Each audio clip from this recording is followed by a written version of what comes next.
और साथ ही साथ देश के संविधान के साथ भी एक धोखा है और उसका मजाक उड़ाने की कार्रवाई है। अगर आप एक दल से चुने गए हैं और आपको कोई मतभेद है, आप इस्तीफा दीजिए उस दल से और जाइए जहां आपका मत बनता हो। लेकिन आप उसी पार्टी के एमएलए से चुने गए हैं जिसको आज बुरा भला कह रहे हैं आप। तो इसलिए इस याचिका से चेयरमैन साहब जल्द फैसला देकर इनकी सदस्यता रद्द करेंगे, ऐसी मैं उम्मीद करता हूं, ऐसा मैं भरोसा करता हूं। इस मामले में सर्वोच्च न्यायालय के भी कई निर्णय हैं जो स्पष्ट करते हैं कि कैसे इनकी सदस्यता जा सकती है। और संविधान की 10वीं अनुसूची में भी साफ तौर पे लिखा गया है कि इस प्रकार की किसी भी तोड़फोड़ की इजाजत भारत का संविधान नहीं देता है। मुझे इतनी बात कहनी थी। आपका कोई प्रश्न हो आप पूछ सकते हैं। सर, आपने कपिल सिब्बल का जिक्र किया, लेकिन उन्होंने इस बात की तरफ भी इशारा किया कि आप ठीक है पिटीशन दायर करें, फिर मामला कोर्ट में जाएगा, कहीं से भी आपको वो इंसाफ मिलने वाला नहीं है। बात उन्होंने कल कही, पूरा प्रोसेस उन्होंने बताया अपनी प्रेस कॉन्फ्रेंस में कि कब क्या किस मौके पे क्या होगा। तो ये आपका कोई मांग आपने बताने की है कि इसका जल्द निपटारा किया जाए, तो आपको लगता है कि इसका जल्द निपटारा होगा? देखिए, जिन मामलों में निपटारा नहीं हुआ, कई ऐसे भी उदाहरण है कि उसमें कोर्ट के फैसले आए। याद कीजिए उत्तराखंड के मामले में क्या हुआ, याद कीजिए अरुणाचल के मामले में क्या हुआ। जब वहां इस प्रकार की तोड़फोड़ की गई थी, सुप्रीम कोर्ट ने फैसला भी दिया था। कई बार विलंब होने से निराशा जरूर होती है, लेकिन अब उसकी लड़ाई लड़ेंगे, कानूनी लड़ाई लड़ेंगे। जो एक संविधान की बात है उसको तो सबको मानना पड़ेगा, सबके ऊपर लागू होता है। सर, ऐसे रूमर्स हैं कि पंजाब के एमएलए जो है वो राघव चड्ढा के टच में हैं और पार्टी शिफ्ट करने का प्लान कर रहे हैं, बीजेपी में जाने का प्लान कर रहे हैं, तो इसका आपको क्या करेंगे? देखिए, इस प्रकार के र्यूमर और इस प्रकार की झूठी खबरें भारतीय जनता पार्टी के द्वारा प्रचारित की जाएंगी, राघव चड्ढा और बाकी लोगों के द्वारा भी प्रचारित की जाएंगी।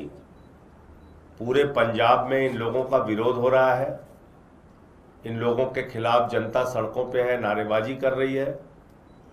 पार्टी के साथ धोखा देने के लिए, पंजाब के साथ धोखा देने के लिए इनके खिलाफ वहाँ जन भावना है। और दूसरी बात, अभी तो खुद इनकी सदस्यता खत्म होने वाली है, तो अपनी सदस्यता खत्म कराने के लिए कौन सा एमएलए इनके साथ जाएगा? कौन जाएगा? राजनीति में तो इतनी समझ सब लोग रखते हैं।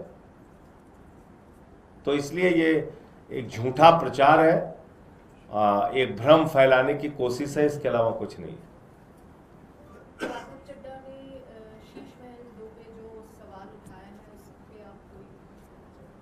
ये तो कल की शायद प्रेस कॉन्फ्रेंस में आप नहीं थी, और अब तो तमाम हैंडल्स ने इसको वेरीफाई भी किया है कि वो एक फेक तस्वीरें थीं जो प्रवेश वर्मा ने जारी की। और कल भी हमने साफ तौर पे कहा था, आज भी कह रहा हूं कि भारतीय झूठा पार्टी के झूठ में जो लोग भी शामिल हैं उनके खिलाफ डिफेमेशन की मानहानि की कार्रवाई की जाएगी।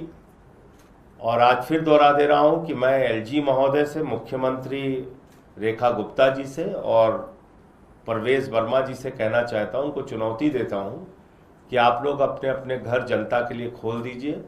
अरविंद केजरीवाल जी भी अपना घर जनता के लिए खोल देंगे और दूध का दूध पानी का पानी हो जाएगा। मीडिया वाले भी पहुंच के देख लेंगे किसका घर कितना आलीशान है, पता चल जाएगा। इसलिए ऐसी झूठे तस्वीरें जारी करना, ऐसा फ्रॉड करना, ये बीजेपी को इसमें महारत है। प्रवेश वर्मा ने वही काम किया है, तो उनके खिलाफ मानहानि का मामला और जो भी लोगों, जिन चैनलों ने भी इस झूठी तस्वीर को दिखाया है, उनके खिलाफ भी कार्रवाई करने का काम हम लोग करेंगे। सर, भगवत मान जी ने प्रेसिडेंट ऑफ इंडिया से टाइम मांगा है, तो कुछ ऑफिशियल कम्युनिकेशन आया है? कितने बजे की मीटिंग है या कब होगी? देखिए, राइट टू रिकॉल का एक मामला है। अब उस पर उपराष्ट्रपति से मिलकर भगवंत मान जी अपनी बात रखेंगे। राष्ट्रपति महोदया से समय मांगा है उन्होंने, और जिन एमएलएज ने चुना है, आज उनके साथ तो धोखा हो गया। अब वो एमएलएज दोबारा इन लोगों को बुला रहे हैं कि भाई अब आप वापस आ जाओ, तुमसे काम नहीं हो पाएगा, तो इस्तीफा दे देना चाहिए। तो ये राष्ट्रपति महोदया से पंजाब के मुख्यमंत्री ने इसीलिए समय मांगा है, और मुझे लगता है कि जैसे ही समय मिलेगा वो उनसे मुलाकात करके अपनी मांग रखेंगे। संजय जी, एक अलग मामला है। अमेरिकी राष्ट्रपति डिनर दे रहे थे कतरार के दरमियान, तो वहाँ एक गोली चली। हालांकि पूरे दुनिया के जो भी राष्ट्राध्यक्ष है उसकी निंदा कर रहे हैं। प्रधानमंत्री नरेंद्र मोदी का भी ट्वीट आया है कि लोकतंत्र में हिंसा की जगह नहीं है, लेकिन हम देखते हैं कई मामलों में उनकी खामोशी रहती है। इस मामले में उन्होंने भी अपनी राय व्यक्त की है। इस चीज़ को आप कैसे? देखिए, बिल्कुल हिंसा के लिए जगह नहीं है, और ईरान में जो खामिनेई और उनके पूरे परिवार की हत्या की गई, उसके लिए भी लोकतंत्र में कोई जगह नहीं है। और जो 160 मासूम बच्चियों को मारा गया लोकतंत्र में, उसके लिए भी कहीं दूर दूर तक जगह नहीं है।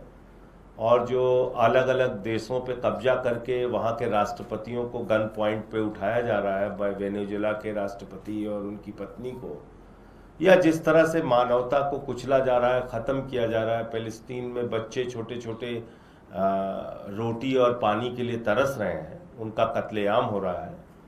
तो इसकी मान्यता अमेरिका और इजराइल को किसने दी? कौन है जो उनको वैधता प्रदान करता है इसके लिए? तो आपके पास ताकत है, परमाणु शक्ति है आप, और आपके पास आर्थिक शक्ति है, और आपके पास सैन्य शक्ति है, तो आप उसका दुरुपयोग करके पूरी दुनिया को तबाह कर देंगे। और क्या बोला था ट्रंप साहब ने? ईरान को नक्शे से मिटा देंगे, खत्म कर देंगे। तो ये हिंसा नहीं है, ये हिंसा को बढ़ावा देना नहीं है। आप बाकी सब कुछ छोड़ दीजिए, भारत के संदर्भ में मैं बोल रहा हूं। आप हमारे नागरिकों को हाथ में हथकड़ी और पैर में बेड़ी बांध के भेजते हैं, पूरे देश को अपमानित करते हैं। और इतना ही नहीं, भारत के प्रधानमंत्री मोदी जी, हालांकि ये तो अपनी शर्म बेच चुके हैं, शर्म हया सब बेच चुके हैं नरेंद्र मोदी जी। इनको तो शर्म ही नहीं आती। भारत की इज्जत इन्होंने मिट्टी में मिला दी है। इनको क्या बोला उसने? तुम्हारा कैरियर खत्म कर देंगे। मोदी जानता है कि मैं उसका कैरियर खत्म कर सकता हूं, फिर भी कुछ नहीं बोले नरेंद्र मोदी जी। 100 से ज्यादा बार बोल चुका कि मैंने इसको धमकाया और इससे ट्रेड डील की धमकी दी, ऑपरेशन सिंदूर रुकवा दिया, सीज फायर करा दिया, फिर भी नहीं बोले नरेंद्र मोदी जी। और सबसे ज्यादा यह हिंदुस्तान के एक एक व्यक्ति के लिए अपमानजनक बात है। 140 करोड़ लोगों का देश है भारत, दुनिया का सबसे बड़ा लोकतंत्र है भारत। हम अलग अलग भाषा, अलग अलग क्षेत्र, अलग अलग जाति, अलग अलग धर्म के लोग एक साथ मिलकर रहते हैं। विविधता में एकता हमारी विशेषता है। और ऐसे देश को ट्रंप नरक कह रहा है, फिर भी नहीं बोले नरेंद्र मोदी जी। कभी डांटता है रूस से तेल मत लो, जी हुजूर। चल भाई ईरान से मत ले, जी हुजूर। आपने भारत की इज्जत को मिट्टी में मिला दिया है और आज ट्वीट कर रहे हैं लोकतंत्र में हिंसा के लिए कोई जगह नहीं है। 160 बच्चियों पे क्यों नहीं ट्वीट किया मोदी जी ने? क्यों नहीं ट्वीट किया? भारत को नरक बोला गया। इस देश के 140 करोड़ लोग नरक में रहते हैं, हम लोग नरक में रह रहे हैं। बताइए, एक शब्द भारत के प्रधानमंत्री के मुंह से निकला हो, बताइए आप।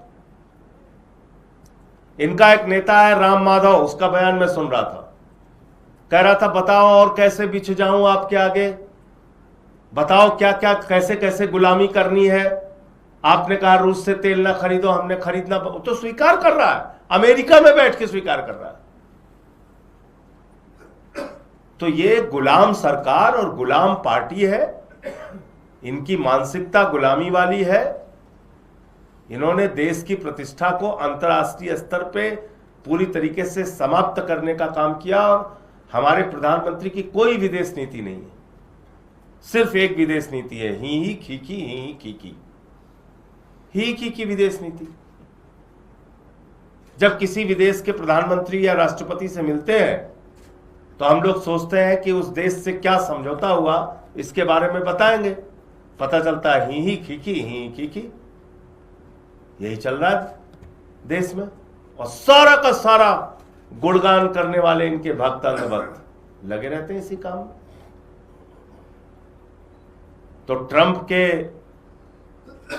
ऊपर तो नहीं, आगे पीछे जहां भी हमला हुआ हो, तो हम तो पूरी तरीके, हम तो गांधी के देश, हम तो हर प्रकार की हिंसा के खिलाफ हैं, लेकिन हम सिलेक्टिव तरीके से हिंसा को डिफाइन नहीं कर सकते।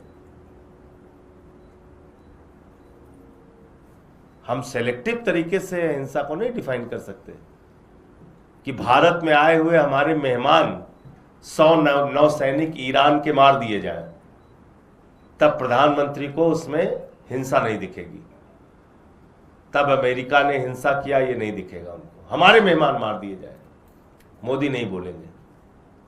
अरे कुछ हिम्मत दिखाओ।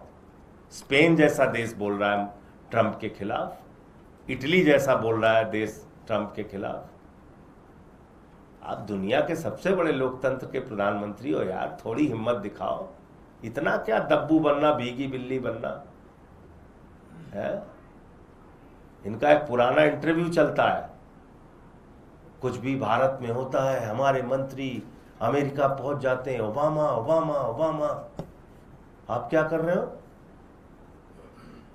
दिन रात ट्रंप ट्रंप ट्रंप की माला जप रहे हो। और यहां केजरीवाल के गर्दन कैसे कुचलना है, ममता बनर्जी का गर्दन कैसे कुचलना है, कैसे लतिया देना है, कैसे उनके साथ सड़क छाप भाषा बोलना है, कैसे हिंदुस्तान की विपक्षी पार्टियों को तोड़ तोड़ के खत्म करना है, इसके सब में आपका दिमाग बहुत तेजी से काम करता है। थोड़ी बहादुरी उन लोगों के सामने भी दिखाओ।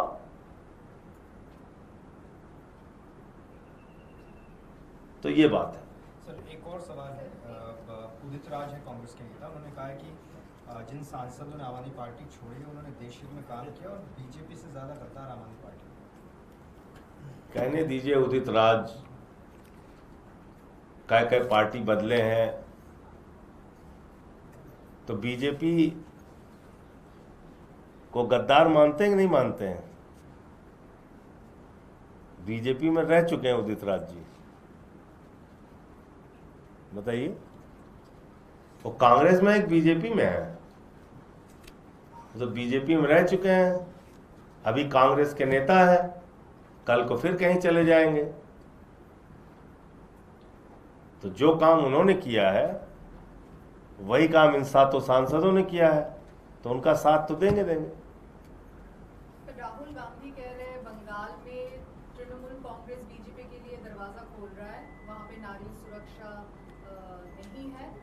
इसका पता तो 4 तारीख को चलेगा ना, जब तृणमूल कांग्रेस और ममता बनर्जी जी भारतीय जनता पार्टी की नफरत की राजनीति का सफाया कर देंगी, तब पता चलेगा ना।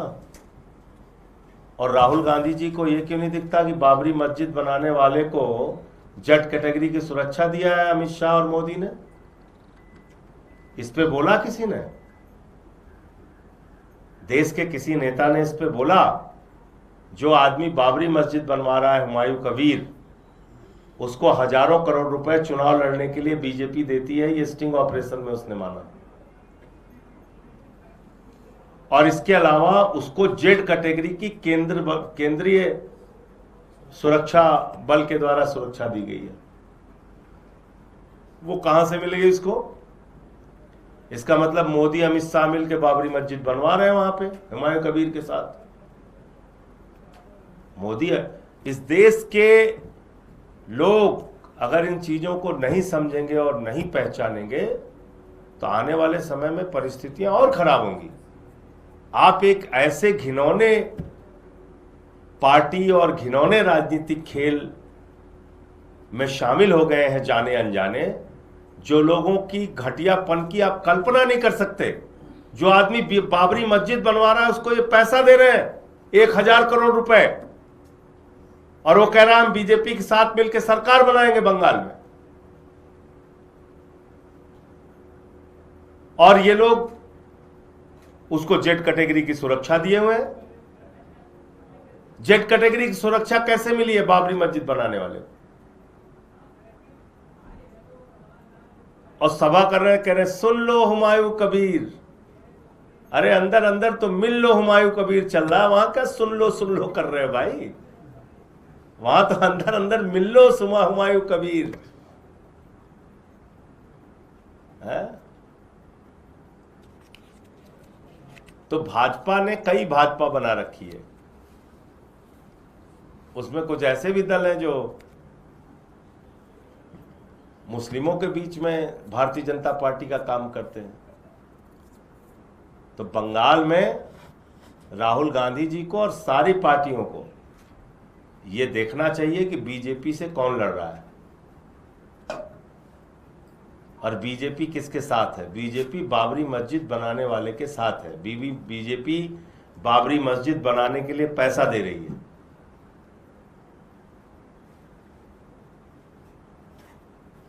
बीजेपी बाबरी मस्जिद बनाने वाले को जेड कैटेगरी की सुरक्षा